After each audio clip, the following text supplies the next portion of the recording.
ልጆች እንዴት ናችሁ? እኔ ሚስ ዮርዲ እባላለሁ። ዛሬ የተለያዩ የወረቀት አቆራረጦችን ይዤላችሁ መጥቻለሁ።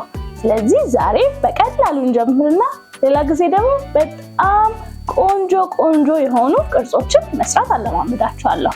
ሁሉ ጊዜ በዩቲዩብ ቻናላችን ከኛ ጋር መሆናችሁን እንዳትረሱ እሺ ልጆች።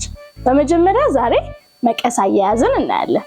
ልጆች መቀስ ይዛችሁ ታውቃላችሁ? እንደዚህ አይነት ስለት የሌለውን መቀስ ትጠቀማላችሁ። ስለት ካለው ስለሚቆርጣችሁ ስለሚወጋችሁ እንደዚህ አይነት መቀስ ብቻ ነው መጠቀም ያለባችሁ እሺ ልጆችዬ። ስለዚህ እንደዚህ አይነት መቀስ ለማሚን ግዙልኝ ብላችሁ ከኔ ጋር የምንሰራቸው የወረቀት ስራዎች በእንደዚህ አይነት መቀስ እንለማመዳለን እሺ ልጆችዬ። ስለዚህ ዛሬ በቀላሉ ጀምረን እነዚህን እዚህ ጋር የምታያቸውን ቅርጾች እንዴት እንደሰራኋቸው አሳያችኋለሁ እሺ። ቤታችሁ ሆናችሁ የፈለጋችሁትን አይነት ወረቀት መጠቀም ትችላላችሁ። እኔ ግን ለዛሬ እንደዚህ ቢጫ ወረቀት እጠቀማለሁ። ስለዚህ ልጆች በመጀመሪያ ሲሰሩ ቀላል የሆኑ ቅርጾችን በቅርጽ ማውጫዎች ሊሆን ይችላል፣ በእርሳስ ላይ በመሳል ሊሆን ይችላል ትስሉና ከዛ በኋላ ያንን ቅርጽ በደንብ አድርጋችሁ ትቆርጡታላችሁ ማለት ነው።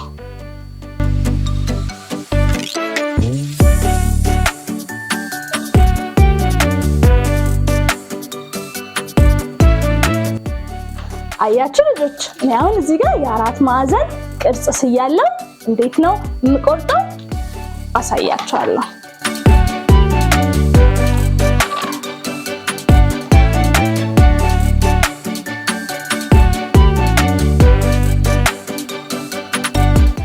አያችሁ ልጆች የአራት ማዕዘን ቅርጽ ቆረጥኩ ማለት ነው። ስለዚህ መቀሳችሁን ስትይዙ እነዚህ ሁለት ጣታችሁን እዚህ ውስጥ በማስገባት እንደዚህ አድርጋችሁ በመያዝ የወረቀቱን ቅርጽ ልክ እንደዚህ በተሰመረላችሁ መሰረት እንደዚህ ያረጋችሁ መቁረጥ ይኖርባችኋል። ከዛ የምትፈልጉትን ቅርጽ ይሰጣችኋል ማለት ነው። ስለዚህ እነዚህን አቆራረጦች በፈለጋችሁት ቅርጽ እየሳላችሁ በወረቀት ላይ እየሳላችሁ እየቀረጻችሁ ማውጣት ትችላላችሁ ማለት ነው ልጆች። እስኪ አሁን ደግሞ ሌላ በጣም ደስ የሚል ቅርጽ እንስራ።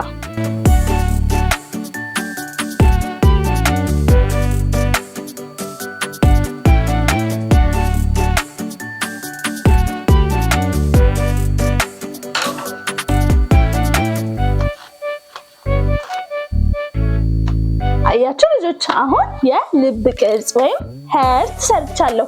እስኪ ይሄንን ሀርት እንዴት ነው ቀርጬ የማወጣው? ልክ እንደዚህ በማድረግ የተሳለውን የእርሳሱን ምልክት እያያዛችሁ ቀስ እያላችሁ እንደዚህ እያደረጋችሁ ከመስመሩ እንዳይወጣባችሁ ተጠንቅቃችሁ ልክ እንደዚህ እያደረጋችሁ ትቆርጣላችሁ። አያችሁ ልጆች በጣም መጠንቀቅ አለብን። አያችሁ ልጆች የሰራሁትን ሀርት በጣም ያምራል አይደለ? ይሄንን ሀርት ስትሰሩ ደግሞ ልክ እንደዚህ ቀይ ወረቀት ብትጠቀሙ በጣም የበለጠ ያምርላችኋል እሺ ልጆች። ስለዚህ እነዚህን ቅርጾች በፈለጋችሁት መልክ እየሳላችሁ ማውጣትና መቅረጽና ማውጣት ትችላላችሁ። አሁን ደግሞ የምን ቅርጽ እንስራ ልጆችዬ? አሁን ደግሞ የሶስት ማዕዘን ቅርጽ እንሰራለን።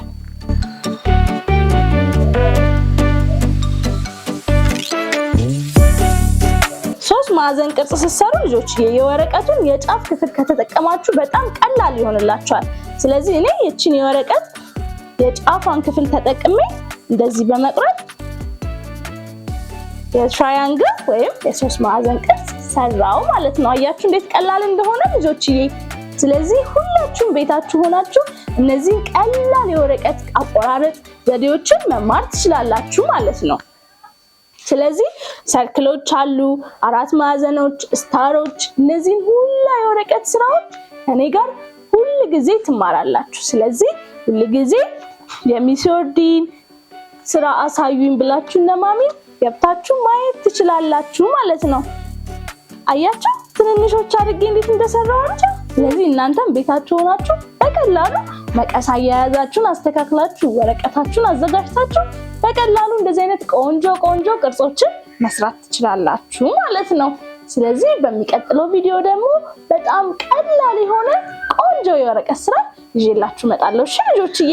ስለዚህ ወረቀታችሁን መቀሳችሁን አዘጋጅታችሁ ትጠብቁኛላችሁ ማለት ነው። ስለዚህ ዛሬ በዚህ እንጨርሳለን። ቻው ልጆች።